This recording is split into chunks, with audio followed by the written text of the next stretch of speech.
Story time. Dad found me in the woods when I was 3. I was found abandoned with nightshade in my mouth, as if someone had fed me. And after months of researching and investigating, nobody ever found out who my real or true parents were. Dad was a kind man. The man who found me, adopted me, raised me. His wife and son had died in a fatal crash just a few weeks prior, and he was out in the woods prepared to end his own life, and that's when he found me, crying in the middle of a hollowed out log. He raised me as the son he lost, by himself for the next 13 years. He was everything to me. Whoever my parents were before, they didn't matter. The opposite happened to be the case of Flint Green, the asshole who treated me like garbage since 8th grade. The first day of 11th grade was no different. As soon as he spotted me, he went on his whole cliche talk about how he was going to make this year much more hell for me than even the last. Every time I came home from school with bruises or looking down, Dad was there to cheer me up. He kept wondering why I hadn't decided to fight back yet. Why I'm just letting this snot-nosed kid beat me up every day. Flynn may have been the worst offender, but everyone at school was just as bad. They called me a freak, asked me why I kept stuffing myself with nightshade at lunch instead of real food, gorging myself on the stems, leaves and all.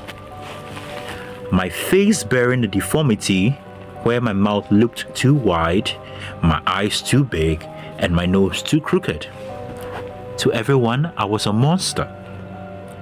On the day of homecoming, 1 month into the school year, Flynn decided to be the nastiest he had ever been. He threw me against my locker as I opened it. I barely could see as I had hit my head pretty hard. He was holding my nightshade, the bunch I was about to eat for lunch. I pushed through the pain and begged him not to take it, that I would do anything. He refused. Instead, he ran outside and threw it into the wind. It was all gone before I had a chance to react. I tried running after, feeling myself get sicker. I felt like I was going to vomit after 10 minutes of trying and trying. All the while, Flynn and what seemed like a good portion of the school following me around and laughing. I ran back inside as I couldn't hold it anymore, and I blew chunks into the closest trash can. It looked like black tar. Everyone gagged as if they didn't have enough proof before. This was enough to cement me as the freak of the school. Then everything changed. My vision started to fade in and out, and with it came the screams.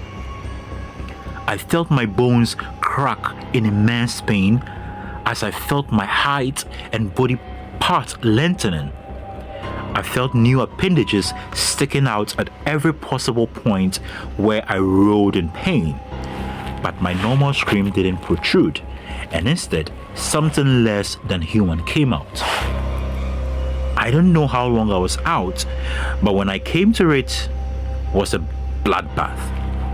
Limbs of students and teachers alike laid over the floor, the walls, and even the ceiling wasn't untouched. I threw up again. This time, the bowel that came out featured hair, eyes, lips, noses, and blood. Lots of blood. I can hear the sirens in the distance.